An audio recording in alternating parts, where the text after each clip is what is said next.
ಮತ್ತು ಇಲ್ಲಿ ನಾನು ನಿನಗೆ ಇಲ್ಲಿ ನೆಕ್ಸ್ಟ್ ಮೆಸೇಜ್, ನಾನು ನಿನಗೆ ಸರಿ ಹೋಗ್ತೀನಾ ಏನಕ್ಕೆ ಅಂತಂದರೆ ಇವಾಗ ಡೌಟು. ಏನಕ್ಕೆ ಅಂತಂದರೆ ಆ ಪರ್ಸನ್ಸ್ಗೆ ಎಲ್ಲಿದ್ದಾರೋ ಅಲ್ಲಿಂದ ಫಾಸ್ಟಾಗಿ ಇವಾಗ ನೀವಂದರೆ ಎನರ್ಜಿ, ನೀವಂದರೆ ಪ್ಯಾಷನೇಟ್, ನೀವಂತ ಅಂದರೆ ಇಷ್ಟ ಅಂತೆ. ಕಮಿಟ್ಮೆಂಟ್ ಕ್ಲಾರಿಟಿ ಏನು ಕೇಳಬೇಡ್ರಿ ಅಮ್ಮ, ನೀವಂದರೆ ಇಷ್ಟ ಅಷ್ಟೇ.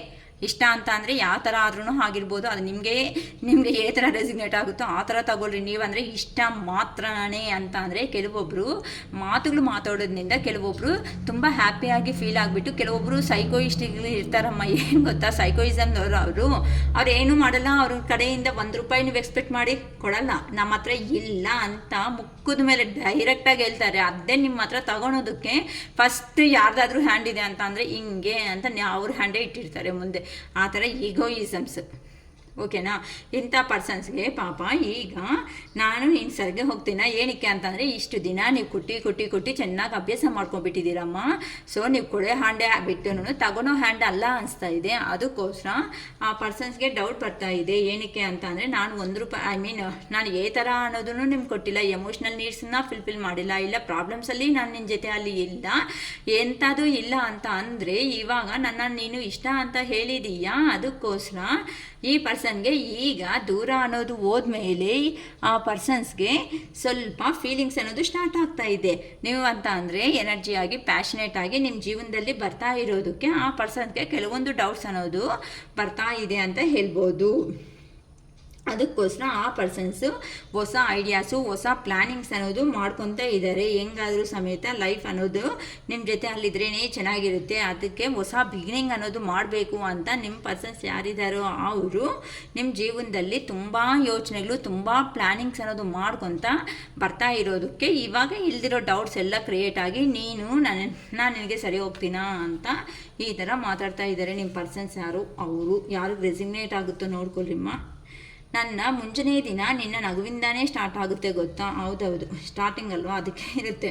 ಏನಕ್ಕೆ ಅಂತ ಅಂದರೆ ಅವ್ರಿಗೆ ಇವಾಗ ನ್ಯಾಯ ಅನ್ನೋದು ಬೇಕು, ಜಡ್ಜ್ಮೆಂಟ್ ಅನ್ನೋದು ಕೇಳ್ಕೊತಾ ಇದ್ದಾರೆ. ಏನಕ್ಕೆ ಅಂತ ಅಂದರೆ ನಿಮ್ಮ ರಿಲೇಷನ್ಶಿಪ್ ಸಪ್ರೇಟ್ ಆಗಿ ದೂರ ಆಗಿ ಹೋದ್ಮೇಲೆ ನಿಮ್ಮ ಪರ್ಸನ್ಸ್ಗೆ ಬುದ್ಧಿ ಬಂದು ಆ ಪರ್ಸನ್ಸ್ ರೀಬರ್ತ್ ಮಾಡಬೇಕು ಅಂತ ಸ್ಟಾರ್ಟ್ ಆಗ್ತಾ ಇದೆ. ಅಂತ ಅಂದರೆ ನಿಮ್ಮ ರಿಲೇಷನ್ಶಿಪ್ ಅನ್ನೋದು ಇದ್ರೆ ಮಾತ್ರನೇ ಲೈಫಲ್ಲಿ ಅವರು ಅಂದ್ಕೊಂಡಿರೋ ಅಂಥ ಗೋಲ್ಸ್ನ ರೀಚ್ ಆಗೋದಕ್ಕೆ ನಿಯರ್ ಬೈ ಇರ್ತಾರೆ. ಇಲ್ಲ ಅಂತ ಅಂದರೆ ಆ ಪರ್ಸನ್ಸ್ ಅನ್ನೋ ಅಂತ ಅವ್ರನ್ನ ನೀವು ಕೊಟ್ಟಿರೋ ಇಂಪಾರ್ಟೆನ್ಸ್ ಬಿಟ್ಟು ಯಾರೂ ಅವ್ರ ಜೀವನದಲ್ಲಿ ಅವ್ರಿಗೆ ಕೊಟ್ಟಿರಲ್ಲ.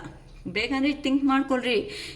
ನೀವು ಬಿಟ್ಟು ಏನಕ್ಕೆ ಅಂತ ಅಂದರೆ ಬ್ಯಾಡ್ ಅಡಿಕ್ಷನ್ಸ್ ಇದೆ, ಇದೆಲ್ಲ ಸುಳ್ಳುಗಳೇ ಹೇಳೋದಿದೆ, ಮನಿ ತಗೊಂಡು ಮೋಸ ಮಾಡೋದಿದೆ, ಇಂಥ ಎಲ್ಲ ಕಚಡ ಕೆಲಸಗಳೆಲ್ಲ ಇರೋ ಅಂಥ ಪರ್ಸನ್ಸ್ ಪಾಪ ಏನೂ ಗೊತ್ತಿಲ್ಲದಂಗೆ ಅವ್ರು ಹೇಳಿರೋ ಒಂದು ಪ್ರೀತಿ ಮಾತುಗಳಿಗೆ ನಂಬಿಟ್ಟು ಎಲ್ಲ ನಿಮ್ಮ ಲೈಫ್ ಅನ್ನೋದೇ ಅವ್ರ ಕೈಗೆ ಕೊಟ್ಬಿಟ್ಟು ಹಿಂಗಿರಪ್ಪ ಅಂತ ಹೇಳ್ಕೊಂಡಿರ್ತೀರಿ. ನೀವು ಈ ಪರ್ಸನ್ಸು ನಿಮ್ಮ ಹೆಲ್ಪೇ ತಗೊಂಡಿದ್ದಾರೆ, ನಿಮ್ಮ ಊಟನೇ ತಗೊಂಡಿದ್ದಾರೆ, ನಿಮ್ಮ ಕಡೆಯಿಂದ ಮನಿನೂ ತಗೊಂಡಿದ್ದಾರೆ, A to Z ತಗೊಂಡು ಗುಡ್ ಬಾಯ್ ಅಂತ ಹೇಳಿಬಿಟ್ಟು ಅಲ್ಲಿ ಹೋಗಿದ್ದಾರೆ. ಬಾಯಿ ಮುಚ್ಕೊಂಡು ಇರ್ಬೋದಾ ಕೆಲವೊಬ್ಬರು. ಅಲ್ಲಿಂದ ಮತ್ತೆ ರಿವರ್ಸ್ ಡ್ರಾಮಾ ಪ್ಲೇಯಿಂಗ್. ಏನಂತ, ನಾನು ನಿನ್ನ ಮೋಸ ಮಾಡಿದ್ದೀನಿ ಗೊತ್ತಾ, ಈಗೋ ನಾನು ನಿನ್ನ ಮೋಸ ಮಾಡಿದ್ದೀನಿ ಗೊತ್ತಾ, ನಾನು ಇವ್ರ ಜೊತೆ ಅಲ್ಲೇ ಇರ್ತೀನಿ, ಹಿಂಗೆ ಇರ್ತೀನಿ, ನನಗೆ ಈ ಜಾಬ್ ಬೇಡ, ನಾನು ಆ ಜಾಬಲ್ಲೇ ಸೆಟ್ಲ್ ಆಗ್ತೀನಿ, ನೀನೇನು ಕೊಟ್ಟಿರೋದು, ನೀನೇನು ಮಾಡಿರೋದು ಅಂತ ಯಾರಂತೂ ರಿವರ್ಸ್ ಆಗಿ ಕೆಲವೊಬ್ರು ಖಂಡಿತ ಇದೆಲ್ಲ ಆಗಿದೆ ಅಮ್ಮ ನಿಮ್ಮ ಜೀವನದಲ್ಲಿ. ನನಗೆ ಇಲ್ಲೆಲ್ಲ ಕಾರ್ಡ್ಸ್ ಎನರ್ಜಿದಲ್ಲಿ ಚೆನ್ನಾಗಿ ಗೊತ್ತಾಗ್ತಾ ಇದೆ ಅಕ್ಕ, ನನಗೆ ಆಗಿರೋದು ಇದೆಲ್ಲ ಅಂತ ಯಾರೋ ಒಂದವರು ಇದು ಮಾಡಿ ಕಳಿಸಿದೆ ಅಮ್ಮ. ಕಾಮೆಂಟ್ ಬಾಕ್ಸಲ್ಲಿ ಹಾಕಿರಿ, ನಾನು ನಿಜವಾದ ನೋಡ್ಕೊತೀನಿ. ನಮ್ಮ ಇದನ್ನು ಟ್ಯಾಲಿ ಆಗುತ್ತಾ ಅಂತ ಗೊತ್ತಾಗುತ್ತೆ, ಓಕೆನಾ. ಈ ಥರ ಆಗಿಬಿಟ್ಟು ಇಂಥ ಪರ್ಸನ್ಸ್ಗೆ ಕೆಲವೊಬ್ಬರು ದೇವ್ರನೋ ಅವರು ಇರೋದಕ್ಕೆ ಅಂತ ಬುದ್ಧಿ ತರಿಸ್ಬಿಟ್ಟು ಇದ್ದಾರೆ. ಅದಕ್ಕೋಸ್ಕರ ಈ ಪರ್ಸನ್ಸ್ಗೆ ಸ್ವಾಮಿ ದೇವರೇ ನಾನು ಮಾಡಿರೋದೆಲ್ಲ ತಪ್ಪು, ನನ್ನಿಂದಾನೇ ಆಗಿದೆ, ಮಿಸ್ಟೇಕ್ಸ್ ಎಲ್ಲ ನನ್ನ ಕಡೆಯಿಂದಾನೇ ಆಗಿದೆ. ಈಗ ನನ್ನ ಪರ್ಸನ್ಸು ನನ್ನ ಒಪ್ಕೊಳಲ್ಲ, ನನ್ನ ಸಿಚುವೇಶನ್ಸ್ ಹೇಗಾದರೂ ಸಮೇತ ನಮ್ಮ ರಿಲೇಷನ್ಶಿಪ್ ಅನ್ನೋದು ಒಂದು ರೀಬರ್ತ್ ಅನ್ನೋದು ಮಾಡಬೇಕು ಅಂತ ಅವರು ನಿಮ್ಮನ್ನು ಮ್ಯಾನಿಫೆಸ್ಟೇಷನ್ ಮಾಡ್ಕೊತ ಏನೋ ಅವ್ರಿಗೆ ಸಡನ್ ಆಗಿ ಗೊತ್ತಾಗಿರೋದಕ್ಕೆ ಎಲ್ಲನೂ ರೆಮಿಡೀಸ್ ಅನ್ನೋದನ್ನು ಕೇಳ್ತಾ ಇದ್ದಾರೆ. ಏನು ಮಾಡಬೇಕು, ಆ ಪರ್ಸನ್ ಲೈಫಲ್ಲಿ ಹೋಗಿದ್ರೆ ಏನಾದರೂ ನಮ್ಮನ್ನು ಬೈತಾರಾ, ಇಲ್ಲ ಅಂದರೆ ನಮಗೆ ಈ ಥರ ರೆಸ್ಪಾಂಡ್ ಅನ್ನೋದು ಹಾಕ್ತಾರೆ, ಈ ಥರ ಸಿಚುವೇಶನ್ಸ್ ಎಲ್ಲ ಮಾಡ್ಕೊಂಡಿದ್ದೀವಿ ಅಲ್ಲ ಅಂತ ಕೆಲವೊಂದು ಸರಿ ದೇವ್ರಿಗೆ ಇದ್ಬಿಟ್ಟು ಸ್ಪಿರಿಚುವಲ್ ಪಾತಲ್ಲಿ ಕೆಲವೊಬ್ಬರು ಹೋಗ್ತಾ ಇದ್ದಾರೆ ಅಂತ ಅನ್ಬೋದು. ಏನಕ್ಕಂತ ಅಂದರೆ ಇಲ್ಲಿ ನೀವು ಕ್ವೀನ್ ಆಫ್ ಕಪ್ಸ್ ಅನ್ನೋ ಎನರ್ಜಿದಲ್ಲಿ ಇದ್ದೀರಾ ಅಂತ ಅಂದರೆ ನೀವು ತೋರಿಸಿರೋ ಅಂಥ ಅಫೆಕ್ಷನು ಅಟ್ರಾಕ್ಷನು ಏನಾದರೂ ಆಯಿತು ಅಂತಂದರೆ ಎಮೋಷ್ನಲ್ ಬಾಂಡಿಂಗ್ಸ್ ಆಗಿರಲಿ, ಇಲ್ಲ ಅಂತಂದರೆ ಲವ್ ಆಗಿರಲಿ, ಇಲ್ಲ ಅಂತಂದರೆ ನಿಮ್ಮ ಮಾತುಗಳಿಂದ ಅವರು ಬಾಧೆಯಲ್ಲಿದ್ದಾಗ ಹೀಲಿಂಗ್ ಅನ್ನೋದು ಮಾಡಿರ್ತೀರ. ಅಂತಂದರೆ ನಿಮ್ಗೆ ಗೊತ್ತಿರಲ್ಲ ಅದು ಈ ಥರ ಮಾಡ್ತಾ ಇದ್ದೀವಿ ಅಂತ. ನಿಂಗೇನು ಗೊತ್ತಾ, ನಿಂಗೇನು ಕಡಿಮೆ ಗೊತ್ತಾ ಅಂತಂದರೆ ಆ ಪರ್ಸನ್ ರೆಸ್ಪೆಕ್ಟೇ ಇಲ್ಲಮ್ಮ. ಟು ಬಿ ಫ್ಯಾಕ್ಟ್, ಆ ಪರ್ಸನ್ಗೆ ರೆಸ್ಪೆಕ್ಟೇ ಇಲ್ಲ ಅನ್ನೋ ಒಂದು ಪರ್ಸನ್ನ ನೀವೆಲ್ಲಿ ಕೂರಿಸಿದ್ದೀರಾ? ಸ್ಲಿಪ್ಪರ್ಸ್ ಬಿಡಬೇಕಾಗಿರೋ ಜಾಗದಲ್ಲಿ ತಗೊಂಡೋಗಿ ದೇವಸ್ಥಾನ ಕಟ್ಬಿಟ್ಟು ಅದರಲ್ಲಿ ದೇವ್ರ ಥರ ನೀವು ನೋಡಿದ್ದೀರಾ. ಅಂಥ ಪರ್ಸನ್ಸ್ಗೆ ಓವರ್ ಆಗಿಬಿಟ್ಟಿದೆ ಅದು. ಆ ಓವರ್ ಆಗಿರುವಂಥ ಲವ್ ಆ್ಯಂಡ್ ಅಫೆಕ್ಷನು ಆ ಪರ್ಸನ್ ತಡೆಯೋದಕ್ಕೆ ಆಗದೇನೆ ಅದು ಟಾರ್ಚರ್ ಅಂತ ತಗೊಂಡಿದ್ದಾರೆ. ಆ ಟಾರ್ಚರ್ ಅನ್ನೋದಕ್ಕೆ ಇವಾಗ ಏನಾಯಿತು, ದೂರ ಹೋದ್ಮೇಲೆ ತಿಂದಿದೀಯಾ, ಬದುಕಿದೀಯಾ, ಸತ್ತಿದೀಯಾ ಅಂತ ಯಾರು ಏನು ಕೇಳ್ತಾ ಇಲ್ಲ. ಅಂಥ ಪರ್ಸನ್ಸ್ಗೆ ಈಗ ನೀವು ಕೊಟ್ಟಿರೋ ಅಂಥ ಅಫೆಕ್ಷನ್ ಏನಾಯಿತು ಅದು ನೆನಪು ಬಂದುಬಿಟ್ಟು ಈಗ ನೀವು ಹೇಗೆ ಕಾಣಿಸ್ತಾ ಇದ್ದೀರಾ ಅಂತಂದರೆ ಒಂದು ಕ್ವೀನ್ ಥರ. ಸರಿ, ನೀವು ಹೋಗಿದೀಯಾ, ನಾನೇನು ಮಾಡೋದು, ಎಷ್ಟು ದಿನ ಅಂತ ಬಾಧೆ ಬೀಳೋದು, ನನ್ನ ಕೈನೂ ಆಗಲ್ವಲ್ಲ ಅಂತ ನಿಮಗೆ ನೀವೇ ಸೆಲ್ಫ್ ಲವ್ ಸೆಲ್ಫ್ ಮೋಟಿವೇಶನ್ ಮಾಡ್ಕೊತ ಹೇಗೋ ಕೆಳಗಡೆ ಬಿದ್ದು ಅಲ್ದೋ ಏನೋ ಒಂದು ಮಾಡ್ಕೊತ ನಿಮ್ಮಷ್ಟಿಗೆ ನೀವೇ ನೀಟಾಗಿ ಒಂದು ಪೊಸಿಷನ್ಗೆ ಬಂದ ಮೇಲೆ ಈಗ ಮತ್ತೆ ಹೀರೋ ಎಂಟ್ರಿ ಆಗ್ತಾ ಇದ್ದಾರೆ ಅಂತ ಹೇಳ್ಬೋದು. ಇಂಥವ್ರೆ ಕೆಳಗಡೆ ಹಾಕಿ ನಮ್ಮನ್ನು ಬೀಳಿಸ್ಬಿಡ್ತಾರೆ ಅಲ್ವಾ. ಅದಕ್ಕೋಸ್ಕರ ಓಕೆನಮ್ಮ. ನಿನ್ನ ನೋಡಿದ್ರೆ ನನಗೆ ಜಲಸಿ ಆಗ್ತಾ ಇದೆ ಗೊತ್ತಾ? ಹೌದೌದು. ಏನಕ್ಕೆ ಅಂತ ಅಂದರೆ ಆ ಪರ್ಸನ್ನು ಇಷ್ಟು ದಿನ ಒಂದು ಮಾಸ್ಕ್ ಅನ್ನೋದು ಹಾಕ್ಕೊಂಡು, ಪಾಪ ನೀವು ಕಾಣಿಸಿಲ್ವಂತೆ ಅಮ್ಮ, ಮಾಸ್ಕ್ ಅನ್ನೋದು ಹಾಕ್ಕೊಂಡು ಇದಾರಂತೆ. ಅದಕ್ಕೋಸ್ಕರ ನೀವು ನೋಡಿದ್ರೆ ಈಗ ನನಗೆ ಜಲಸಿ ಆಗ್ತಾ ಇದೆ ಗೊತ್ತಾ? ಏನಕ್ಕೆ ಅಂತ ಅಂದರೆ ನಿಮ್ಮ ಪರ್ಸನ್ ಅನ್ನೋ ಅವರು ಯಾರಿದ್ದಾರೋ ಅವರು ನಿಮ್ಮನ್ನು ಬಿಟ್ಕೊಂಡು ಅನ್ನೋದು ಹೋದ್ಮೇಲೆ ಆ ಪರ್ಸನ್ಗೆ ಹೇಗಾಗಿದೆ ಅಂತ ಅಂದರೆ ಅಲ್ಲಿ ಹೋಗ್ಬಿಟ್ಟು ಸ್ಟ್ರಕ್ ಆಗಿಬಿಟ್ಟಿದ್ದಾರೆ. ಜೀವನ ಅನ್ನೋದು ಮುಂದಕ್ಕೆ ಹೋಗ್ತಾ ಇಲ್ಲ. ಇವಾಗ ನಾರ್ಮಲ್ಲೇ ಅಲ್ವಾ, ಒಂದು ಕೆಲಸಕ್ಕೆ ಎಲ್ಲೋ ಈ ಕೆಲಸ ಬಿಟ್ಕೊಂಡು ಎಲ್ಲೋ ಕೆಲಸಕ್ಕೆ ಹೋಗಿರ್ತಾರೆ. ಅಲ್ಲಿ 24 ಗಂಟೆ ಅಂತಂದರೆ 24 ಅವರ್ಸಲ್ಲಿ ಇಲ್ಲಿ 8 ಅವರ್ಸ್ ಮಾಡ್ಕೊತ ಎಲ್ಲೋ 1 ಅವರ್ ನಿಮ್ಮ ಹತ್ರ ಟೈಮ್ ಪಾಸು ಈ ಥರ ಮಾಡಿಕೊಂಡು ಸ್ವಲ್ಪ ಇರೋದನ್ನೆಲ್ಲ ಅಟ್ಲೀಸ್ಟ್ ಬೆಟರ್ ಆಗಿ ಎಂಜಾಯಬಲ್ ಮಾಡ್ತಾ ಇರೋಂಥ ಪರ್ಸನು ಇಲ್ಲಿ 20,000 ಅಲ್ಲ, ಅಲ್ಲಿ 25,000 ಬರುತ್ತೆ. 5,000 ಜಾಸ್ತಿ ಅಂದ್ಕೊಂಡು ಹೋಗಿದ್ದಾರೆ. ಆ 5,000ಕ್ಕೆ 10,000 ರೂಪಾಯಿ ಕೆಲಸ ಹೇಳ್ದಷ್ಟು ಕೂತ್ಕೊಳಕ್ಕೂ ಬಿಡ್ದಂಗೆ ಕೆಲಸದ ಮೇಲೆ ಕೆಲಸ ಹಾಕಿ ಏನಂತಾರೆ, ಗ್ರೈಂಡಿಂಗ್ ಮಾಡ್ತಾರೆ ನೋಡಿ. ದೋಸೆ ಇಟ್ಟು ಗ್ರೈಂಡಿಂಗ್ ಮಾಡಿದ್ರೆ ಹೇಗಾಗುತ್ತೆ, ಇಷ್ಟು ಎಲ್ಲ ಸ್ಮೂತಾಗಿ ಆಗಿಬಿಟ್ಟು ಆ ಥರ ಈ ಪರ್ಸನ್ಸಲ್ಲಿ ಇರೋ ಅಂಥ ದುರಂಕಾರ ಅನ್ನೋದು ಕೆಳಗಡೆ ಬಿದ್ದೋಗಿದೆ, ಕೆಳಗಡೆಗೆ ಬಂದುಬಿಟ್ಟಿದೆ. ಅದಕ್ಕೋಸ್ಕರ ಈ ಥರ ಆಯ್ತಲ್ಲ ನನ್ನ ಸಿಚುವೇಶನ್ಸ್, ಈಗ ನಾನು ಬಿಟ್ಕೊಂಡು ಹೋಗೋದಕ್ಕೂ ಆಗಲ್ಲ, ಇಲ್ಲಿ ಇರೋದಕ್ಕೂ ಆಗಲ್ಲ. ಇಷ್ಟು ದಿನ ನನ್ನ ಪರ್ಸನ್ ಅನ್ನೋವರು ತೋರಿಸಿರೋ ಅಂಥ ಪ್ರೀತಿ ಅನ್ನೋದು ನನಗೆ ಏನಕ್ಕೆ ನೆನಪು ಅನ್ನೋದು ಬಂದಿಲ್ಲ, ನನಗೆ ಏನಕ್ಕೆ ಹಿಂಗೆ ಅನ್ನೋದು ಆಯಿತು ಅಂತ ಅವ್ರು ತುಂಬ ಯೋಚನೆ ಮಾಡ್ಕೊತ ಡೆವಿಲ್ ಎನರ್ಜಿ ಅಂತಂದರೆ ಅಲ್ಲಿಂದ ಬಿಟ್ಕೊಂಡು ಬರೋದಕ್ಕೂ ಆಗಲ್ಲ, ಈಗ ಅಲ್ಲೇ ಇರೋದಕ್ಕೂ ಆಗಲ್ಲ ಅನ್ನೋ ಒಂದು ಸಿಚುವೇಶನ್ಸಲ್ಲಿ ಇದ್ದಾರೆ. ಅಲ್ಲೇ ಇದ್ಬಿಟ್ಟು ಈ ಥರ ನನಗೂ ನನ್ನ ಪರ್ಸನ್ ಇದ್ದಿದ್ರೆ ನಾನು ಅಟ್ಲೀಸ್ಟ್ ನನ್ನ ಪರ್ಸನ್ ಮಾತನ್ನೋದು ಕೇಳಿದರೆ ಈ ಥರ ಹ್ಯಾಪಿ ಫ್ಯಾಮಿಲಿ ಅನ್ನೋದನ್ನು ಲೈಫ್ನ ಲೀಡ್ ಮಾಡ್ತಾ ಇದೆ ಅಲ್ವಾ ಅಂತ ಪಾಪ ತುಂಬ ಡೇ ಡ್ರೀಮಿಂಗ್ ಅನಿಸುತ್ತೆ. ಈ ಥರ ಯೋಚನೆ ಮಾಡ್ಕೊತ ಅವ್ರನ್ನ ನಿಮ್ಮನ್ನು ರಿಮೆಂಬರ್ ಮಾಡ್ಕೊತ ಇರೋ ಹತ್ರನೇ ಕೆಲಸ ಮಾಡ್ಕೊತ ಬಿಟ್ಟೋದಕ್ಕಾಗಲ್ಲ, ಬರೋದಕ್ಕಾಗಲ್ಲ. ಅದು ಕರೆಕ್ಟ್ ಅಲ್ವಮ್ಮ? ಈಗ ತುಂಬ ಜನಕ್ಕೆ ಉಪ್ಪಿಟ್ಟು ಅನ್ನೋದು ಇಷ್ಟ ಇರಲ್ಲ. ನಿಮ್ಮಮ್ಮ ಡೈಲಿ ನೋಡ್ರಿ ಏನು ಟಿಫಿನ ಅಂತಂದರೆ ಉಪ್ಪಿಟ್ಟು ಅಂತ ಎಷ್ಟು ದಿನ ತಿಂತೀರಾ? ನೀನೇ ತಿನ್ಕೊ ಅಂತ ಒಂದು ದಿನ ಅಡ್ಜಸ್ಟ್ ಆಗ್ತೀರಾ, 2ನೇ ದಿನ ಹೋಗ್ಲಿ ಹಶ್ವಾಗ್ತಾ ಇದೆ ಅಂತ ತಿಂತೀರಾ, 3ನೇ ದಿನ ಏನಂತೀರಾ, ಅಮ್ಮ ತಾಯಿ ನಿಂಗೊಂದು ನಮಸ್ಕಾರ ಅಮ್ಮ, ಆ ಉಪ್ಪಿಟ್ಟು ಬೇಕಂದರೆ ನೀನೇ ತಿನ್ಕೊ ತಾಯಿ, ಬಿಟ್ಟು ನನಗೆ ಇಡಬೇಡ ತಾಯಿ ಅಂತ ನೀವು ಹೇಳಿಬಿಟ್ಟು ಇನ್ನೊಂದು ಕಡೆ ಹೋಗ್ತೀರಾ. ಹಂಗೆ ಈ ಥರ ಆಗಿದೆ ನಿಮ್ಮ ಪರ್ಸನ್ ಯಾರಿದ್ದಾರೋ ಅಂತ ಅವ್ರ ಸಿಚುವೇಶನ್ನು ನೀನು ನೋಡಿದ್ರೆ ನಂಗೆ ಜಲಸಿ ಆಗ್ತಾಯಿದೆ ಗೊತ್ತಾ ಅಂತಂದರೆ ಆಗ ತೋರಿಸಿರೋ ಅಂಥದ್ದು ಅರ್ಥ ಮಾಡ್ಕೊಳೋಕ್ಕಾಗಿಲ್ಲ. ದೂರ ಹೋದ್ಮೇಲೆ ಅರ್ಥ ಮಾಡ್ಕೊಂಡ್ರೂ ಆಗಿಲ್ಲ. ಏನಕ್ಕೆ ಅಂತ ಅಂದರೆ ಏನಾದರೂ ಒಂದು ಕಪ್ಪು ಮೇಲೆಯಿಂದ ಕೆಳಗಡೆ ಹಾಕಿದಾಗ ಏನಾಗುತ್ತೆ, ಪೀಸ್ ಆಗುತ್ತೆ. ಅದು ಗಮ್ ಹಾಕಿ ಇದು ಮಾಡ್ಕೊಂಡು ಹೋಗೋದೇ ಹೊತ್ತು ಲುಕಿಂಗ್ ಅನ್ನೋದು ಕೆಲವೊಂದು ಸಾರಿ ಬರೋ ಚಾನ್ಸಸ್ ಏನೋ ಒಂದು ಅದು ಪ್ಯಾಚಪ್ಪಲ್ಲೇ ಇರುತ್ತೆ ಹೊತ್ತು ನಾವು ಎಷ್ಟು ಲುಕಿಂಗ್ ಕೊಟ್ಟರು ಮತ್ತೆ ಅದು ಅಷ್ಟು ಬೇಗ ಹಚ್ಕೊಳೋದಕ್ಕೆ ಸಾಧ್ಯ ಆಗಲ್ಲ. ಸೊ ಇಲ್ಲಿ ಅವರು ನಿಮ್ಮ ಪರ್ಸನ್ಸು ಏನೋ ಕೋಪ ಬಂದು ಎಲ್ಲೋ ಒಂದು ಏನೋ ಕೋಲ್ ತಗೊಂಡು ಎಲ್ಲೋ ಒಂದು ಹತ್ರಕ್ಕೆ ಅಟ್ಲೀಸ್ಟ್ ಬಾಡಿ ಮೇಲೆ ಹೊಡೆದಿದ್ರೆ ಅಂತೂ ಏನೋ ನಿಮಗೆ ಸ್ವಲ್ಪ ಮೇಲೆಗೆ ಬರೋಕ್ಕೆ ಚಾನ್ಸ್ ಇತ್ತು. ಸಡನ್ನಾಗಿ ಬಂದಿದ್ದಾರೆ, ಸಡನ್ನಾಗಿ ಎಂಟ್ರಿ ಕೊಟ್ಟಿದ್ದಾರೆ, ಸಡನ್ನಾಗಿ ಮೆಶಪ್ ಮಾಡಿಬಿಟ್ಟು ಎಲ್ಲ ನನಗೆ ಏನೂ ಗೊತ್ತಿಲ್ಲ ಅನ್ನೋ ಥರ ಹೋಗಿಬಿಟ್ಟಿದ ಮೇಲೆ ಅಲ್ಲಿ ರಿಯಲೈಸೇಷನ್ ಆದಮೇಲೆ ಏನು ಯೂಸ್ ಇದೆ ಅಲ್ವಾ? ಈ ಥರ ಗಾಜಿನ ಕಪ್ ಎಲ್ಲ ಕೆಳಗಡೆ ಬಿದ್ದ ಮೇಲೆ ಪೀಸ್ ಆಗಿ ಇದಾಗಿದ್ರೇನು ಅಷ್ಟೇನಿರಲ್ಲ, ಅದ್ರ ಇದನ್ನೋದು ಮತ್ತೆ ಯಾವಾಗಾದರೂ ಬಿದ್ದೋಗುತ್ತೇನೋ ಆ ಥರನೇ ಆ ಪರ್ಸನ್ಸ್ ಅವರು ಚೇಂಜ್ ಆಗಿದ್ದಾರೆ ಅಂತ ಅಂದರೆ ಬಂದಮೇಲೆ ತಾನೇ ಬಂದು ಮಾತಾಡಿದ್ಮೇಲೆ ಕೆಲವೊಬ್ರು ನಂಬೋದು, ಕೆಲವೊಬ್ಬರು ಸಾಕಪ್ಪ ಸ್ವಾಮಿ ನನಗೆ ಒಂದು ನಮಸ್ಕಾರ ಕೊಡ್ತೀನಿ, ನನ್ನ ಜೀವನ ನನಗಿದೆ, ಪ್ಲೀಸ್ ಗುಡ್ ಬೈ ಅಂತ ಹೇಳ್ಬಿಟ್ಟು ಕಳ್ಸ ಅವರಿದ್ದಾರಮ್ಮ. ಇದರಲ್ಲಿ ನೀನು ನನಗೆ ದೇವ್ರು ಕೊಟ್ಟಿರೋ ಒಂದು ವರ. ಏನಕ್ಕೆ ಅಂತ ಅಂದರೆ ಈಗ ನಿಮ್ಮ ಪರ್ಸನ್ಸನ್ನು ಅವರು ಬರ್ತಾ ಇದ್ದಾರೆ, ಆ ಪರ್ಸನ್ಸು ಜಸ್ಟ್ ಅನ್ನೋದು ಬ್ಯಾಲೆನ್ಸಿಂಗ್ ಮಾಡೋದಕ್ಕೆ ಬರ್ತಾ ಇದ್ದಾರೆ. ಏನಕ್ಕೆ ಅಂತಂದರೆ ನೀವು ಕೊಟ್ಟಿರೋ ಅಂಥ ಅಫೆಕ್ಷನ್ಸ್ ಆಗಲಿ ಇಲ್ಲ ಮನಿ ಸಪೋರ್ಟ್ ಆಗಲಿ ಅವ್ರಿಗೆ ನೆನಪು ಬಂದುಬಿಟ್ಟು ಅಲ್ಲಿ ನಿಮ್ಮ ಹತ್ರ ಇದ್ದರೆ ಮಾತ್ರನೇ ಚೆನ್ನಾಗಿರುತ್ತೆ, ಸ್ಟೆಬಿಲಿಟಿ ಲೈಫ್ ಅನ್ನೋದು ಇರುತ್ತೆ ಅಂತ ಎಕ್ಸ್ಪೆಕ್ಟ್ ಮಾಡ್ಕೊತ ಆ ಪರ್ಸನ್ನು ನಿಮ್ಮ ಹತ್ರಕ್ಕೆ ಬರ್ತಾ ಇದ್ದಾರೆ. ಏನಕ್ಕಂತಂದರೆ ಪೇಜ್ ಆಫ್ ಪೆಂಟಿಕಲ್ಸ್ ನಿಮ್ಮನ್ನು ಮ್ಯಾನಿಫೆಸ್ಟೇಷನು ಮಾಡ್ಕೊತಾ ಇದ್ದಾರೆ. ನಿಮ್ಮ ಹತ್ರ ಇದ್ದರೆ ಒಳ್ಳೆ ಆಪರ್ಚುನಿಟೀಸ್ ಅನ್ನೋದು ಬರುತ್ತೆ, ಫೈನಾನ್ಷಿಯಲ್ ಆಪರ್ಚುನಿಟೀಸ್ ಇರುತ್ತೆ. ಇನ್ನೂ ಸ್ವಲ್ಪ ಅವರಾಗಿ ಅವರು ಇನ್ ಕೇಸ್ ಕಮ್ಯುನಿಕೇಷನ್ ವೈಸನ್ನು ಡೆವಲಪ್ ಅನ್ನೋದು ಮಾಡ್ಕೋಬೋದು ಅಂತ ಅನ್ಕೊತಾ ಇದ್ದಾರೆ. ಸಾರಿ, ನಿಮ್ಮ ಹತ್ರ ಇರೋದೇ ಫೈನಲ್ ಆಗಿ ಅವರು ಒಂದು ಆ್ಯಂಬಿಷನ್ ಆಗಿ ಇಟ್ಕೊಬಿಟ್ಟಿದ್ದಾರೆ ಅಂತಲೂ ಹೇಳ್ಬೋದಮ್ಮ. ನೆಕ್ಸ್ಟ್ ಬಂದು ನಿಮ್ಮ ಪರ್ಸನ್ ನನ್ನ ಅರ್ಥ ಮಾಡ್ಕೊತೀಯಾ? ಏನಕ್ಕೆ ಅಂತ ಅಂದರೆ ಆ ಪರ್ಸನ್ ಈಗೋ ಅಮ್ಮ, ಆ ಪರ್ಸನ್ ಕಡಿಮೆ ಆಗೋ ಚಾನ್ಸೇ ಇಲ್ಲ. ಅದಕ್ಕೆ ಕ್ವೀನ್ ಆಫ್ ಸಾರ್ಡ್ಸ್ ಇನ್ನೊಬ್ರ ಕೈಯಲ್ಲಿ ಹೋಗಿ ಸಿಕ್ಕಾಕೊಬಿಟ್ಟಿದ್ದಾರೆ. ಅದಕ್ಕೆ ಇಂಡಿಪೆಂಡೆಂಟ್ ಆಗಿ ಇದ್ದು ಅವರು ಬೌಂಡ್ರಿ ಹಾಕ್ಕೊಂಡು ಅವರು ಅಲ್ಲೇ ಕುತ್ಕೊಂಡು ಎಲ್ಲನೂ ನಿಮ್ಮ ಹತ್ರ ಬಂದರೆ ಈ ಥರ ಡೈರೆಕ್ಟ್ ಕಮ್ಯುನಿಕೇಷನ್ ಮಾಡಿಬಿಟ್ಟು ಅವ್ರ ಮನಸ್ಸಲ್ಲಿ ಏನಾಯಿತೋ ಅದನ್ನು ಎಕ್ಸ್ಪೆಕ್ಟ್ ಮಾಡಿಬಿಟ್ಟು ನಿಮಗೆಲ್ಲ ನೀಟಾಗಿ ಕ್ಲಿಯರಾಗಿ ಹೇಳಬೇಕು ಅನ್ಕೊತಾ ಇದ್ದಾರೆ.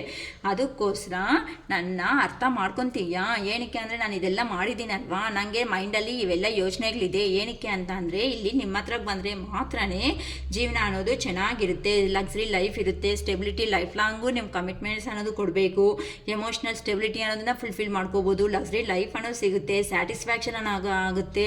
ನೆಕ್ಸ್ಟು ಅವರು ಅಂದ್ಕೊಂಡಿರೋ ಪ್ರತಿಯೊಂದೂ ನೀವಂತೆ ಫುಲ್ಫಿಲ್ಮೆಂಟ್ ಮಾಡೋ ಅಂಥ ವ್ಯಕ್ತಿಗಳು. ಅದಕ್ಕೋಸ್ಕರ ನನ್ನ ಅರ್ಥ ಮಾಡ್ಕೊತೀಯ? ಸ್ವಲ್ಪ ನಾನು ಅರ್ಥ ಮಾಡ್ಕೋಕನೇ ಪಾಪ ಅಂತ ಹೇಳ್ತಿದ್ದಾರೆ. ತುಂಬ ಅರ್ಥ ಮಾಡ್ಕೊಬಿಟ್ಟಿದ್ದಾರೆ. ಅದಕ್ಕೆ ರೋಗ ಬಂದುಬಿಟ್ಟಿದೆ ಇವರಿಗೆಲ್ಲ. ನಂದು ಮಾತ್ರನೇ ತಪ್ಪಿಲ್ಲ, ನಿಂದು ಇದೆ.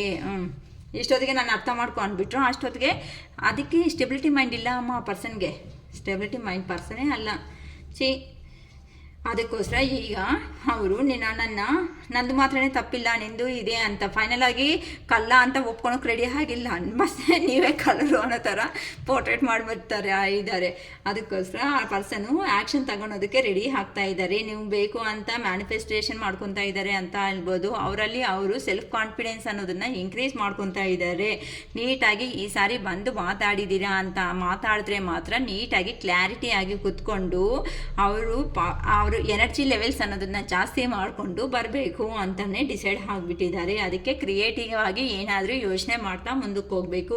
ಇವಾಗ ಹೋಗಿ ಮತ್ತೆ ನಾನು ಇಷ್ಟ ಅಂತ ಹೇಳಿದ್ದೀನಿ ಅಂತ ಅಂದರೆ ಬಾ ನಾನು ರೆಡಿ ಆಗಿದ್ದೀನಿ ಸ್ಟಿಕ್ ತಗೊಂಡು ಹೊಡೆಯೋದಕ್ಕೆ ಅನ್ನೋ ಥರ ಕೆಲವೊಬ್ರು ಇದ್ದೀರಾ, ಆಲ್ರೆಡಿ ಅಷ್ಟು ಕೋಪದಲ್ಲಿ ಇದ್ದೀರಾ ಅಂತಲೂ ಗೊತ್ತಾಗ್ತಾ ಇದೆ. 8 ಆಫ್ ಪೆಂಟಿಕಲ್ಸ್ ಏನಕ್ಕೆ ಅಂತಂದರೆ ನಿಮ್ಮ ಪರ್ಸನ್ ನಿಮ್ಮನ್ನು ಬಿಟ್ಕೊಂಡು ಹೋದ್ಮೇಲೆ ಅವ್ರಿಗೆ ನಿಮ್ಮ ಮೇಲೆ ನಿಮ್ಮ ವ್ಯಾಲ್ಯೂ ಅನ್ನೋದು ಗೊತ್ತಾಗಿದೆ. ಏನಕ್ಕೆ ಅಂತಂದರೆ ನಂತರನೇ ಅಲ್ವಾ ಇವರು ಕಷ್ಟಪಡೋ ಅಂಥ ವ್ಯಕ್ತಿಗಳು.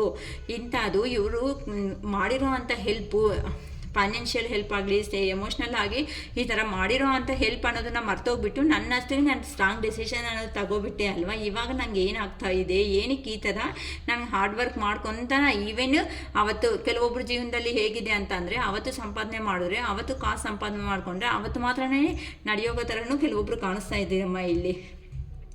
ಈ ಥರ ಅವರು ಅಲ್ಲೇ ಇದ್ಬಿಟ್ಟು ಹೆಂಗಾದರೂ ಹೋಗಿ ಬೆಟರ್ ಲೈಫ್ ಅನ್ನೋದು ನಾನು ಫೇಸ್ ಮಾಡಬೇಕು, ನಾನು ಮಾಡ್ಕೊಂಡಿದ್ದು ತಪ್ಪು, ನಾನೇ ಎಲ್ಲ ಕೆಡ್ಸ್ಕೊಂಡು ಬಂದಿದ್ದೀನಿ ಅಂತ ಅನ್ಕೊತಾ ಇದ್ದಾರೆ. ಆ ಥರನೇ ಅಲ್ಲ, ಆ ಥರ ಅಂದ್ಕೊಂಡು ಮತ್ತೆ ಬಂದು ನನ್ನ ಮಾತ್ರನೇ ತಪ್ಪಿಲ್ಲ ಈಗೋ ಅಲ್ವಾ, ಅಷ್ಟು ಬೇಗ ಅಹಂಕಾರಿ, ಅಷ್ಟು ಬೇಗ ಒಪ್ಪೋದಿಲ್ಲ. ಅದಕ್ಕೆ ಮತ್ತೆ ಫೈನಲ್ ಆಗಿ ಇನ್ನೊಂದು ಮಾತು ಹೇಳ್ತಾ ಇದ್ದಾರೆ ಹೋಗೋವಾಗ ಏನಂತ, ನನ್ನ ಮಾತ್ರನೇ ತಪ್ಪಿಲ್ಲ, ನಿಂದು ಇದೆ, ಇಬ್ಬರ ಕಡೆ ಆಗಿರೋದಕ್ಕೆ ಇವೆಲ್ಲ ಈ ಥರ ಆಗಿದೆ, ನಾನು ಒಬ್ಬನೇ ಮಾಡಿದ್ದೀನಿ ಅನ್ಕೊತಾ ಇದೀಯಾ, ನಾನು ಒಬ್ಬನೇ ಮಾಡಿದ್ದೀನಿ ಅನ್ಕೊತಾ ಇದ್ದೀರಾ ಅಂತ ಯಾರಿಗೆ ಹಿಂಗೆ ರೆಸಿಗ್ನೇಟ್ ಆಗುತ್ತೋ ಹಂಗೆ ನೋಡ್ಕೊಳ್ರಿ ಅಮ್ಮ.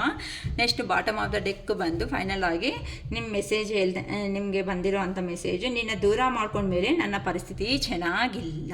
ಫೈನಲ್ ಆಗಿ ಈ ಥರ ಸಪ್ರೇಷನ್ ಆದಮೇಲೆ ನಿಮ್ಗೆ ಕೊಡ್ತಾ ಇರೋವಂಥ ಮೆಸೇಜ್ ಬಂದು ನನ್ನ ಪರಿಸ್ಥಿತಿ ಫೈನಲ್ ಆಗಿ ಚೆನ್ನಾಗಿಲ್ಲ. ಇದಕ್ಕೆಲ್ಲ ಇಷ್ಟು ಮೆಸೇಜ್ಗಳ ಏನಕ್ಕೆ ಬೇಕಾಗಿತ್ತು? ಡೈರೆಕ್ಟಾಗಿ ಬಂದು ಒಂದೇ ಮಾತಲ್ಲಿ ಹೇಳ್ಬೋದಲ್ವಾ ಈಗ ಅಲ್ವಾ. ಅದಕ್ಕೋಸ್ಕರನೇ ಚೆನ್ನಾಗಿ ಬಂದಿದೆ ನೋಡಿ ಅಮ್ಮ. ಡೆತ್ ಅಂತ ಬಂದಿದೆ. ಒಂದು ಸಿಚುವೇಶನ್ ಅನ್ನೋದು ಎಂಡ್ ಮಾಡ್ಕೊಂಡಾದರೂ ಸಮೇತ ನಿಮ್ಮ ಜೀವನದಲ್ಲಿ ಮತ್ತೆ ರಿಟರ್ನ್ ಬ್ಯಾಕ್ ಅನ್ನೋದು ಆಗಿಬಿಟ್ಟು ರೀಬರ್ತ್ ಅನ್ನೋದು ರಿಲೇಷನ್ಶಿಪ್ ಅನ್ನೋದನ್ನು ಮಾಡಿಕೊಂಡು ಇನ್ನು ಜೀವನದಲ್ಲಿ ನಿಮ್ಮ ಹತ್ರ ಸ್ಟೆಬಿಲಿಟಿ ಲೈಫ್ ಅನ್ನೋದನ್ನು ಲೀಡ್ ಮಾಡ್ತಾ ಮುಂದಕ್ಕೆ ಹೋಗಬೇಕು ಅಂತ ನಿಮ್ಮ ಪರ್ಸನ್ಸ್ ಯಾರಿದ್ದಾರೋ ಅವರು ತುಂಬ ಚೆನ್ನಾಗಿ ಯೋಚನೆ ಮಾಡ್ಕೊತಾ ಇದ್ದಾರೆ. ಓಕೆನಾ. ಸೊ ಕೆಲವೊಬ್ಬರು ಲೈಫಲ್ಲಾದರೆ ಖಂಡಿತ ನಡೀತಾ ಇದೆ, ಕೆಲವೊಬ್ಬರಿಗೆ ಕ್ಲಾರಿಫಿಕೇಷನ್ಸ್ ಅನ್ನೋದು ಬಂದಿದೆ, ಕೆಲವೊಬ್ಬರಿಗೆ ಇನ್ನೂ ಬರ್ತಾ ಇದೆ, ಕೆಲವೊಬ್ಬರು ಚೇಂಜ್ ಅಟ್ಲೀಸ್ಟು ನನ್ನ ವೀಡಿಯೋಸ್ ನೋಡ್ತಾ ರೆಗ್ಯುಲರ್ ಆಗಿ ಯಾರಿದ್ದೀರೋ ಅವರಂತೂ ಚೇಂಜ್ ಅನ್ನೋದನ್ನು ಮಾಡ್ಕೊತಾ ಇದ್ದಾರೆ ಅಂತಲೂ ಗೊತ್ತಾಗ್ತಾ ಇದೆ. ಏನಕ್ಕೆ ಅಂತ ಅಂದರೆ ಪರ್ಸ್ನಲಾಗಿ ಮೆಸೇಜ್ ಆಗ್ತಾನೂ ಇದ್ದಾರೆ, ಅವರೇ ಕಳಿಸ್ತಾ ಇದ್ದಾರೆ. ಈ ಥರ ನಾನು ಮತ್ತೆ ಹೋಲ್ಡ್ ಮಾಡಿ ಕಾಮೆಂಟ್ ಬಾಕ್ಸಲ್ಲಿ ಹಾಕೋದು ಚೆನ್ನಾಗಿರಲ್ಲ. ಏನಕ್ಕೆ ಅಂದರೆ ಕೆಲವೊಬ್ಬರಿಗೆ ಸೋಷಿಯಲ್ ಮೀಡಿಯಾದಲ್ಲಿ ಶೇರ್ ಮಾಡೋದು ಇಷ್ಟ ಇರಲ್ಲ ಅಂತ ಅವರು ಪರ್ಸ್ನಲ್ ಆಗಿ ಮೆಸೇಜ್ ಅನ್ನೋದು ಡ್ರಾಪ್ ಮಾಡ್ತಾ ಇದ್ದಾರೆ. ಅದಕ್ಕೆ ನಾನು ಪಿನ್ ಮಾಡೋದು ಇವೆಲ್ಲ ಮಾಡ್ತೇ ಇಲ್ಲ. ಓಕೆ ಅಮ್ಮ, ತುಂಬ ತುಂಬ ಥ್ಯಾಂಕ್ ಯು. ಸೊ ನನ್ನ ವಿಡಿಯೋ ಅನ್ನೋದನ್ನ ನಾನು ಹೇಳೋ ಅಂಥ 4 ಮಾತುಗಳು ಇಲ್ಲಿಗೆ ಬರ್ತಾ ಇರೋ ಕಾಲ್ಸ್ ಎನರ್ಜಿ ವೈಸ್ ಅದು ಹೇಳ್ತಾ ಇರೋ ಮಾತುಗಳು ಕೆಲವೊಬ್ಬರಿಗೆ ರೆಸಿಗ್ನೇಟ್ ಆಗಿಬಿಟ್ಟು ಅಕ್ಕ ನೀವು ಹೇಳಿರೋದು ನಿಜವಾಗ್ಲೂ 100% ನಿಜ ಇದೆ ಅಂತ ಕೆಲವೊಬ್ಬರು, ಇಲ್ಲ ಕೆಲವೊಂದು ಈ ಪಾಯಿಂಟ್ಸ್ ಅನ್ನೋದು ನಮಗೆ ರೆಸಿಗ್ನೇಟ್ ಆಗಿದೆ, ನಮ್ಮ ಜೀವನದಲ್ಲಿ ಆಗಿದೆ ಅಂತ ಕೆಲವೊಬ್ಬರು ಹೇಳ್ಕೊತಾ ಇದ್ದೀರಾ. ಸೊ ಈ ಥರ ಕೆಲವೊಬ್ಬರು ಅನ್ನೋದು ಹೇಳ್ಕೊತ ನನ್ನ ಹತ್ರನೂ ಕೆಲವೊಬ್ಬರು ವಿಷಯಗಳು ಅನ್ನೋದು ಶೇರ್ ಮಾಡ್ಕೊತಾ ಇದ್ದೀರಾ. ಕೆಲವೊಬ್ಬರಿಗೆ 3 ಕ್ವಶನ್ಸ್ 1 or 2 ಕ್ವಶನ್ಸ್ ಅನ್ನೋದು ತೆಗೆದುಬಿಟ್ಟಿದ್ದೀನಿ ನಮ್ಮ 3 ಕ್ವಶನ್ಸ್ಗೆ 111 ರೂಪೀಸ್ ಅನ್ನೋದು ಆಗುತ್ತೆ. ಮತ್ತೆ ಬಂದು 201 ರೂಪೀಸ್ ಆದರೆ ವಿಡಿಯೋ ಅನ್ನೋದೇ ಮಾಡಿಬಿಟ್ಟು ಅವ್ರ ಹೆಸರು ಮೇಲೆ ನೀವು ಕೇಳಿರೋ ಅಂಥ ಕ್ವಶನ್ಸ್ಗೆ ಅರೌಂಡ್ 10 ಕ್ವಶನ್ಸ್ವರೆಗೂ ಕೇಳ್ತಾ ಇದ್ದಾರೆ. ಸೊ ಆ ಇನ್ಫಾರ್ಮೇಷನ್ ಬಗ್ಗೆ ಒಂದು ವಿಡಿಯೋ ಅನ್ನೋದು ಮಾಡಿಸ್ಬಿಟ್ಟು ನಿಮಗೆ ಪರ್ಸ್ನಲಾಗಿ ಕಳಿಸ್ತೀನಿ. ಬಟ್ ಎಕ್ಸ್ಟ್ರಾ ಕ್ವಶನ್ಸ್ ಅನ್ನೋದು ನಾನು ಏನೂ ಇದು ಮಾಡ್ಕೊಳ್ಳ, ಅರೌಂಡ್ 10 ಕ್ವಶನ್ಸ್ವರೆಗೂ ಕವರ್ ಆಗುತ್ತೆ ವಿಡಿಯೋದಲ್ಲಿ. ಆ 10 ಕ್ವಶನ್ಸ್ವರೆಗೂ ಬೇಕಂತಂದರೆ 201 ರೂಪೀಸ್ಗೆ ಕೇಳ್ಬೋದು. ನಾನು ನಿಮ್ಮ ಹತ್ರ ಡೈರೆಕ್ಟಾಗಿ ಅಂತೂ ಖಂಡಿತ ಮಾತಾಡೋಕ್ಕೆ ಆಗಲ್ಲ. ಏನಕ್ಕೆ ಅಂತಂದರೆ ಫುಲ್ ರೀಡಿಂಗಲ್ಲಿ 555 ರೂಪೀಸ್ ಯಾರಂತೂ ಪೇ ಮಾಡಿ ಫುಲ್ ರೀಡಿಂಗ್ ತಗೊತಾ ಇದ್ದಾರೋ ಅಂಥ ಅವ್ರಿಗೆ ಕೆಲವೊಂದು ಡೌಟ್ಸ್ ಇದ್ದು ಫುಲ್ಲು ಡಿಸಪಾಯಿಂಟ್ಮೆಂಟು ಈ ಥರ ಇರೋದಕ್ಕೆ ಅವ್ರಿಗೆ ಸ್ವಲ್ಪ ನಾನು ಪ್ರಿಫರ್ ಮಾಡ್ತಾ ಇದ್ದೀನಿ. ಬೇಜಾರು ಮಾಡ್ಕೋಬೇಡಿ. 201 ರೂಪೀಸ್ಗೆ ಬೇಕು ಅನ್ನೋಂಗಿದ್ರೆ ಮಿನಿಮಮ್ ನಾನು ಒಂದು 10 ಕ್ವಶನ್ಸ್ವರೆಗೂ ಬೇಕಂತ ಅಂದರೆ ಅದನ್ನು ವೀಡಿಯೋ ಮಾಡಿ ನಾನು ನಿಮಗೆ ಪರ್ಸ್ನಲ್ ಆಗಿನೂ ಕಳಿಸ್ತೀನಿ ಅಷ್ಟೇ ಹೊತ್ತು. ಮತ್ತು ವೀಡಿಯೋ ಕಳ್ಸಿದ ಮೇಲೆ ನನಗೆ ಸಿಚುವೇಶನ್ ನಂಗೆ ಅದು ಡೌಟು ಇದು ಡೌಟು ಅಂತ ದಯವಿಟ್ಟು ಯಾರೂ ಕೇಳಬೇಡಿ. ಏನಕ್ಕೆ ಅಂತ ಅಂದರೆ ಇದು ಫುಲ್ ರೀಡಿಂಗ್ ಅಲ್ಲ, ನೀವು ಕೊಟ್ಟಿರೋ ಕ್ವಶನ್ಸ್ಗೆ ನನ್ನ ಉತ್ತರ ಟ್ಯಾರೋಸ್ ಕಾರ್ಡಿಂದ ತೆಗೆದು ಮಾಡ್ತಾ ಇರೋದು ಅಷ್ಟೇ. ಮತ್ತು ಹಂಗಲ್ಲಕ್ಕ ಹಿಂಗಲ್ಲಕ್ಕ ಅಂತ ದಯವಿಟ್ಟು ಯಾರೂ ಮಾಡ್ಕೋಬೇಡಿ. ಮತ್ತು ಕೆಲವೊಬ್ಬರು ಕಾಮೆಂಟ್ ಬಾಕ್ಸಲ್ಲಿ ಪೋಸ್ಟ್ ಮಾಡಿದ್ದೀರಾ ಏನಂತ, ಅಕ್ಕ ಸ್ಕ್ರೀನ್ ಮೇಲೆ ಇರೋ ನಂಬರ್ಗೆ ನಾನು 555 ರೂಪೀಸು 2 days 3 days ಬ್ಯಾಕು ನಾನು ಅಮೌಂಟ್ ಅನ್ನೋದು ಕಳಿಸಿದ್ದೀನಿ ಅಕ್ಕ, ಅದು ಯಾರಿಗೋ ಜೆಂಟ್ಸ್ಗೆ ಅನ್ನೋದಕ್ಕೆ ರೀಚ್ ಆಗಿದೆ ಅಮೌಂಟ್ ಅನ್ನೋದು, ರೈಟಾ ರಾಂಗಾ ಅಂತ. ಅಮ್ಮ ಒಂದು ಸಾರಿ ನೀವು ಕನ್ಫರ್ಮ್ ಮಾಡಿಕೊಂಡು ಅಮೌಂಟ್ ಅನ್ನೋದು ಕಳಿಸ್ಕೊಳ್ರಿ. ಏನಕ್ಕೆ ಅಂತಂದರೆ ನೀವು ಕಳಿಸಿರೋ ವಿಡಿಯೋದಲ್ಲಿ ನಾನು ನೋಡಿದ್ದೀನಿ ಅದು ನನ್ನ ನಂಬರೇ, ಆದರೆ ನೀವು ಡಯಲ್ ಮಾಡಿದಾಗ ಲಾಸ್ಟ್ ನಂಬರು ಮಿಡಲ್ ನಂಬರು ಏನಾದರೂ ಇಂಟರ್ಚೇಂಜ್ ಅನ್ನೋದು ಆಗಿದೆ ಅಂತ ಅಂದರೆ ಬೇರೆ ಅವ್ರಿಗೆ ಹೋಗೋ ಚಾನ್ಸಸ್ಸು ಇದೆ. ಆ ಥರ ಬೇಕು ಅಂತ ಅಂದಾಗ ಜಸ್ಟ್ ಒಂದು ಮೆಸೇಜನ್ನು ಡ್ರಾಪ್ ಮಾಡಿ, ಅಕ್ಕ ಶಿರೀಷ್ ಅಕ್ಕನೇನಾ ಇಲ್ಲ ಪಶುಪತಿನಾಥ್ ಟ್ಯಾರೋಟೇನಾ ಅಂತ ಒಂದು ಮೆಸೇಜ್ ಡ್ರಾಪ್ ಮಾಡಿಬಿಟ್ಟು ಕನ್ಫರ್ಮ್ ಮಾಡ್ಕೊಳ್ರಿ. ಏನಕ್ಕೆ ಅಂತ ಅಂದರೆ 555 ರೂಪೀಸು ಅಂತ ಅಂದರೆ ಪಾಪ it is not A short amount ಅಲ್ವಾ. ಕೆಲವೊಬ್ರು ಯಾವ ಸಿಚುವೇಶನ್ಸಲ್ಲಿ ಯಾರ್ಯಾರಿದ್ದಾರೋ ಯಾರು ಗೊತ್ತಮ್ಮ. ಕೆಲವೊಂದು ಸಾರಿ 1 ರೂಪೀ ಸಮೇತ ಕೆಲವೊಂದು ಸಾರಿ ನಮಗೆ ವ್ಯಾಲ್ಯೂಬಲ್ ಆಗೇ ಕಾಣಿಸ್ತಾ ಇರುತ್ತೆ. ಅದಕ್ಕೋಸ್ಕರ ಕನ್ಫರ್ಮ್ ಮಾಡಿಕೊಂಡು ಮೇಲೆ ಕಳಿಸಿ. ಯಾರಂತ ಆದ್ರೂ ಡೆಸಿಷನ್ಸ್ ತಗೊಂಡು ಪಾಪ ಅಮೌಂಟ್ ಅನ್ನೋದನ್ನು ಲಾಸ್ ಮಾಡ್ಕೋಬೇಡ್ರಿ. ಏನಕ್ಕೆ ಅಂದರೆ ಮಾರ್ನಿಂಗಿಂದ ಎದ್ದಾಗಿನಿಂದ ರಾತ್ರಿವರೆಗೂ ಕಷ್ಟಪಟ್ಟು ಎಲ್ಲ ಕೆಲಸಗಳು ದುಡ್ಕೊತ ತಿನ್ನೋ ಅಂಥವ್ರು ಇದ್ದಾರೆ. ಕೆಲವೊಬ್ಬರಿಗೆ ಈಸಿ ಅರ್ನಿಂಗ್ ಅನ್ನೋದಿರ್ಬೋದು, ಕೆಲವೊಬ್ಬರು ಹಾರ್ಡ್ ವರ್ಕ್ ಮಾಡಿದ್ರೇ ಆಗುತ್ತೆ, ಕೆಲವೊಬ್ರಿಗೆ ಅದು 2 days ಪೇಮೆಂಟೂ ಆಗಿರ್ಬೋದು. ನಮಗೆ ಅವೆಲ್ಲ ಗೊತ್ತಿರಲ್ವಲ್ಲ. ಆದರೆ ಹೇಳ್ದೆ ಅಲ್ವಾ, ಬ್ಯಾಲೆನ್ಸಿಂಗ್ ಸಿಚುವೇಶನ್ಸ್ ಅನ್ನೋದು ಬ್ಯಾಲೆನ್ಸ್ ಮಾಡಲೇಬೇಕು ಅನ್ನೋಂಗಿದ್ರೆ ನಾನು ನನ್ನ ಎನರ್ಜಿ ನಿಮ್ಮ 1 hourಗೋಸ್ಕರ ನಾನು ನಿಮಗೆ ಲಾಸ್ ಮಾಡ್ತಾ ಇದ್ದೀನಿ ಅಲ್ವಾ. ನಿಮಗೆ ಬೇಕಾಗಿರೋ ಅಂಥ ಇನ್ಫಾರ್ಮೇಷನ್ ಅನ್ನೋದು ನಾನು ನಿಮಗೆ ಕೊಟ್ಬಿಟ್ಟು ನಿಮ್ಮನ್ನ ಪಾಸಿಟಿವ್ ಎನರ್ಜಿಗೆ ತಂದೋದಕ್ಕೆ ನಾನು ಪ್ರಯತ್ನ ಮಾಡ್ತಾ ಇರ್ತೀನಿ ಅಲ್ವಾ. ಆದರೂ ಕೆಲವೊಂದು ಸಾರಿ ಬೇಜಾರಾಗಿದೆ ಅಕ್ಕ ಅಂತ ಕೆಲವ್ರು ಮೆಸೇಜ್ ಏನು ಮಾಡಲಿ ಅಂತ ಅಟ್ಲೀಸ್ಟ್ ಇಮ್ಮಿಡಿಯೇಟಾಗಿ ಬಾಧೆದಲ್ಲಿದ್ದಾಗ ಕಾಲ್ ಮಾಡಿದ್ರು ಸಮೇತ ನಾನು ಕೆಲವೊಬ್ರು ಕಾಲ್ಸ್ಗೆ ರಿಯಲಿ ಪಿಕ್ ಮಾಡ್ಕೊತ ಅವ್ರಿಗೆ ಸಜೆಷನ್ಸ್ ಗೊತ್ತಿರೋವು ಹೇಳ್ತಾನೆ ಇದ್ದೀನಲ್ವಾ. ಇಷ್ಟು ಮಾತ್ರ ಮಾಡಿದ್ರು ಇನ್ನು 555 ರೂಪೀಸ ಇನ್ನೂ ಕಡಿಮೆ ಮಾಡಿ ಮೇಡಮ್ ಅಂತ ಅಂದರೆ ಇದು ಎಷ್ಟು ಮಾತ್ರ ನ್ಯಾಯ ಇಲ್ಲ ಅಲ್ವಲ್ಲ. ನಿಮಗೆ ಗೊತ್ತು, ಕೆಲವೊಂದು ರೀಡರ್ಸ್ ಹತ್ರನೂ ನೀವು ಕಾಂಟ್ಯಾಕ್ಟ್ ಆಗಿರ್ತೀರಾ, ಇಷ್ಟೊತ್ತೂ ಮಾತಾಡಿರಲ್ಲ, ಅವ್ರಿಗೆ ಕ್ವಶನ್ಗೆ ಆನ್ಸರ್ ಹೇಳಿದ್ದೀವ ಮತ್ತೆ ನೀವು ಕೇಳಬೇಕಂದ್ರೂ ಸಮೇತ ಅವ್ರು ನಿಮ್ಮ ಹತ್ರ ಮಾತಾಡೋದು ಇಲ್ಲ ಕೆಲವೊಬ್ರು ಅನ್ನೋದು ಹೇಳಿದೆ ಅಲ್ವಾ. ಸಪೋಸ್ ನಾನು ನಿನ್ನೆ ಆಗಿರೋ ಇನ್ಸಿಡೆಂಟ್ಸ್ಗೆ ಒಂಥರ ನನಗೂ ಬೇಜಾರಾಯಿತು. ನಾನು ಒಂದು ಸಾರಿ ಸ್ವಲ್ಪ ಯೋಚನೆ ಮಾಡ್ಕೊಂಡು ಸ್ವಲ್ಪ ಲೋ ಎನರ್ಜಿಗೆ ಹೋದೆ. ಸ್ವಲ್ಪ ಬೆಳಗ್ಗೆಯಿಂದನೂ ನನಗೆ ವೀಡಿಯೋ ಮಾಡೋದಕ್ಕೂ ಆಗಿಲ್ಲ ಕೆಲವೊಂದು ಕಾರಣಗಳಿಂದನೂ. ಸೊ ಇಲ್ಲ ಬೇಡ ಅಂತ ಅಂದ್ಕೊಂಡು ನಾನೇ ಮತ್ತೆ ಪಾಸಿಟಿವ್ಗೆ ಚೇಂಜ್ ಮಾಡಿಕೊಂಡು ಬಂದು ಕೂತ್ಕೊಂಡೆ ಅಲ್ವಾ. ಯಾರ ಕೆಲಸ ಅವ್ರು ಮಾಡಲೇಬೇಕು ಅಲ್ವಾ. ಸೊ ಲೋ ಎನರ್ಜಿದಲ್ಲಿದ್ದೀವಿ, ಬಾಧೆ ಅಲ್ಲಿದ್ದೀವಿ ಅಂತ ಅಂದರೆ ವರ್ಕ್ ಅನ್ನೋದು ಪೋಸ್ಟ್ಪೋನ್ ಮಾಡೋದಕ್ಕೆ ಆಗುತ್ತೆ ಹೊತ್ತುನು. ಕಂಪ್ಲೀಟ್ ಮಾಡಬೇಕಾಗಿರೋದು ಯಾವ ಎನರ್ಜಿದಲ್ಲಿದ್ರೂ ನೀವೇ ಅಲ್ವಾ. ಅದಕ್ಕೆ ಹೇಳೋದು, ಲೋ ಎನರ್ಜಿಗೆ ಹೋಗಿ ಬಾಧೆ ಬಿದ್ದು ಟೈಮ್ ವೇಸ್ಟ್ ಮಾಡೋದಕ್ಕಿಂತ ಪಾಸಿಟಿವ್ ಬಂದು ನಿಮ್ಮ ಕೆಲಸ ಮುಗಿಸ್ಕೊಂಡು ಹ್ಯಾಪಿಯಾಗಿ ಆನ್ ಟೈಮ್ಗೆ ರೆಸ್ಟ್ ಮಾಡ್ಕೊಳ್ರಿ ಅಂತ. ಓಕೆನಮ್ಮ. ಏನು ಅನ್ಕೋಬೇಡಿ, ಇವತ್ತು ಪಾರ್ಟ್ 1 ಆ್ಯಂಡ್ ಪಾರ್ಟ್ 2 ಅನ್ನೋದು ವೀಡಿಯೋಸ್ ಅನ್ನೋದು ನಿಮಗೆ ಬರ್ತಾ ಇದೆ. ಏನಕ್ಕಂತ ಅಂದರೆ ಇಲ್ಲಿ ಲೆಂತಿಯಾಗಿ ವಿಡಿಯೋ ಅನ್ನೋದು ಆಗಿದೆ. ಅದಕ್ಕೋಸ್ಕರ ನಿಮಗೆ 111 ಅಂತಂದರೆ 3 ಕ್ವೆಶನ್ಸ್ ಆಗುತ್ತೆ. ಅರೌಂಡ್ 10 ಕ್ವೆಶನ್ಸ್ ಆದರೆ 201 ರುಪೀಸ್ ಆಗುತ್ತೆ. ನಾನು ಮಾತ್ರ ಮಾತಾಡೋದು ಇಲ್ಲ. ನೆಕ್ಸ್ಟ್ ಬಂದು ನಿಮಗೆ 555 ಅಂತ ಅಂದರೆ ಡೈರೆಕ್ಟ್ ಕಾಂಟ್ಯಾಕ್ಟ್ ಮಾಡಿಕೊಂಡು ಮಾತಾಡಿಸ್ಬೋದು. ಇಲ್ಲ ವಾಯ್ಸ್ ಮೆಸೇಜ್ ಡ್ರಾಪ್ ಮಾಡಿದ್ರೆ ಆ ವಾಯ್ಸ್ ಮೆಸೇಜು ಏನೋ ಒಂದು ನಾನು ನೋಡಿಬಿಟ್ಟು ಮೆಸೇಜು 555 ರುಪೀಸ್ ಅಕ್ಕ ಅಂತ ಅಂದರೆ ಅಟ್ಲೀಸ್ಟ್ ಕಾಂಟ್ಯಾಕ್ಟ್ ಆದರೂ ಮಾಡೋಣ. ಕಾಂಟ್ಯಾಕ್ಟ್ ಮಾಡ್ಕೊಂಡು ಫುಲ್ ಇನ್ಫಾರ್ಮೇಷನ್ನೇ ತಗೊಳ್ರಿ. ಫುಲ್ ಇನ್ಫಾರ್ಮೇಷನ್ನಿಂದ ಡೌಟ್ಸ್ ಇಲ್ದಂಗೆ ಕ್ಲಾರಿಟಿ ಸಿಗ್ಬಿಡುತ್ತೆ. ಆ ವಿಷಯದ ಬಗ್ಗೆ ಯೋಚನೆ ಮಾಡೋದನ್ನು ಬಿಟ್ಬಿಟ್ಟು ನೆಕ್ಸ್ಟ್ ವಿಷಯಕ್ಕಾದರೂ ಹೋಗ್ತೀರಾ. ಅಷ್ಟೇ ನಾನು ಹೇಳೋದು. ಓಕೆನಮ್ಮ. It is all for today. Bye.